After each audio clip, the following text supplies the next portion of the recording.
Today we're diving into an episode that lasted just 13 seconds, yet continues to spark conversations in diplomatic headquarters globally. During the G7 summit in Puglia, Italy, Canadian Prime Minister Mark Carney gave a brief 19-word reply in the press conference. Laughter filled the room among world leaders, foreign ministers, and the press corps. President Donald Trump, however, stayed serious at his podium without joining in. That short clip quickly hit 300 million views within a week, and while the public buzz dies down, the deeper diplomatic effects are still playing out in significant ways. This is Global Truth Pulse, and here's the full story behind it. The summit was always set to be a high-pressure affair. Trade conflicts between the United States and its closest democratic friends had taken center stage. For the past 2 years, the Trump team had rolled out tariffs impacting both partners and competitors. International ties were handled more like business deals than long-term alliances based on shared values. Governments in Europe, Canada, Japan, and Britain had worked hard for months to handle the strain. They kept their public statements diplomatic and positive, even as they managed the real costs in their economies and relations. Mark Carney brought a unique set of skills to his role as Canada's leader. Before politics, he had headed the Bank of Canada and the Bank of England, successfully navigating major economic crises in both. This background made him different from most politicians. He was skilled at cutting through complexity with clear analysis and level-headed responses. As Prime Minister, Carney applied that same steady approach. In the private sessions of the summit, away from any cameras, tensions had built steadily over 3 days. Insiders reported a clear pattern in the discussions. President Trump wasn't interacting with the other leaders on equal footing.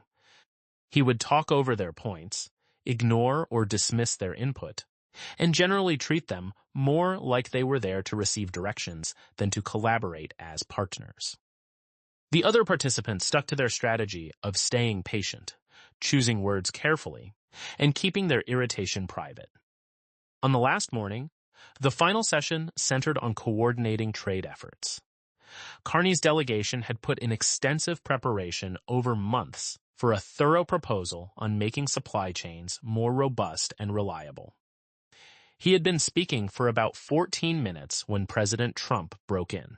Instead of questioning the information or suggesting alternatives, he glanced around and commented that Canada's views on trade didn't really matter to anyone. He described Canada as a relatively small nation that should be grateful for American purchases, adding that without the U.S., many in the room might not even be able to locate Canada on a map. A heavy silence settled over the table. It wasn't that people agreed with the assessment. The comment was so directly belittling that typical diplomatic replies simply didn't fit the situation. Carney held his gaze on Trump for roughly 4 seconds. According to one member of the Canadian team, his look reflected a controlled but profound anger unlike anything they'd witnessed. After that brief moment, he simply returned to his documents and concluded his presentation calmly, as if the interruption hadn't occurred. In the background, Carney's staff was already planning ahead. His chief of staff quietly informed the communications head with a short message. The Prime Minister planned to address it during the upcoming press conference. They avoided drafting long rebuttals or policy responses. Instead, the focus was on one well-timed, witty remark. Carney had shared with a close advisor that Trump's words reinforced ideas he'd been considering for a while. Extending the usual formal respect to the position no longer seemed productive.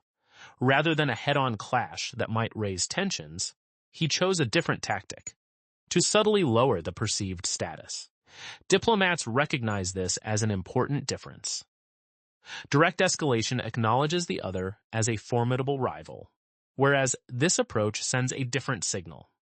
The press conference was arranged in the usual G7 setup, with podiums in a slight curve, each country's flag and name displayed, and media from around the world capturing every detail. President Trump opened the session.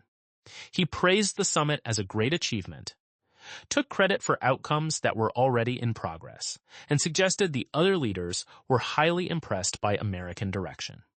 Notably, he made no mention of Canada or the earlier exchange. About 40 minutes later, Carney had his turn. He started off in a relaxed and standard way, reviewing Canada's perspectives on working together, on climate issues, improving supply chains, and handling Arctic concerns. He expressed thanks to the Italian hosts for the event. His tone gave no clue that something notable was about to happen. Then a journalist from Reuters asked him point-blank for his thoughts on Trump's earlier remark downplaying Canada's significance in world trade. Carney took a deliberate pause lasting around 3 seconds.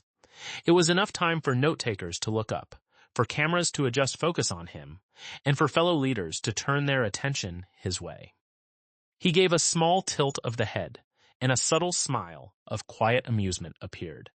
In a calm, almost friendly voice, he responded, "The president says Canada is too small to matter, and yet somehow he spent 2 years talking about nothing else." Silence hung for about 2 seconds before the room filled with laughter. The French leader turned aside, but couldn't fully hide his amusement. The German chancellor closed his eyes while trying to suppress a smile. Britain's prime minister looked down, her shoulders shaking. Japan's prime minister used his hand to cover his reaction. Italy's leader let out a clear laugh into the microphone.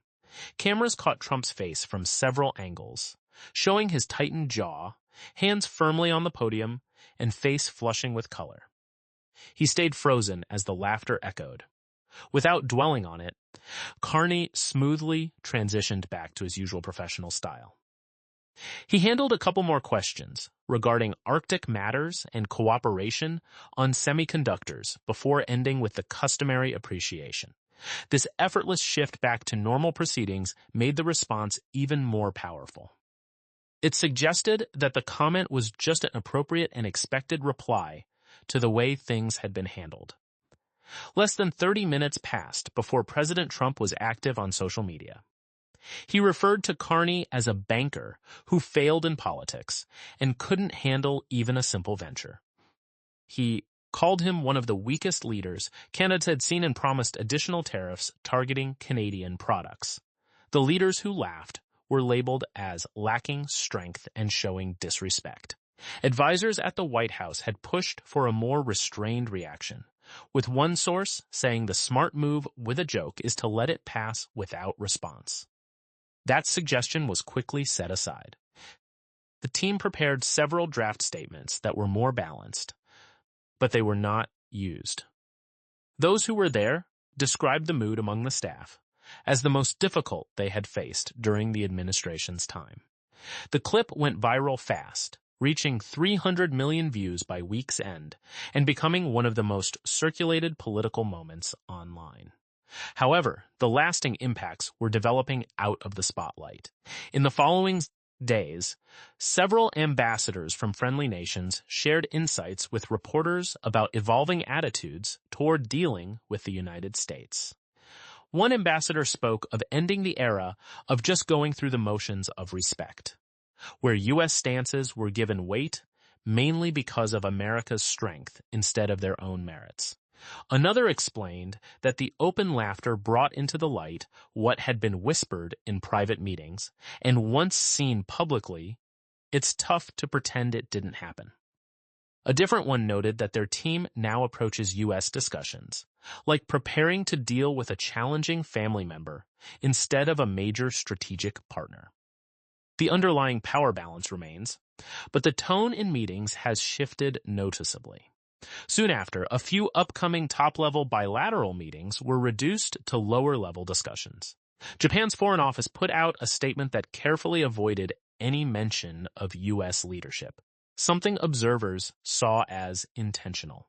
The head of the European Commission remarked that being important and being shown deference are separate concepts, and recent events drove that point home for Europe.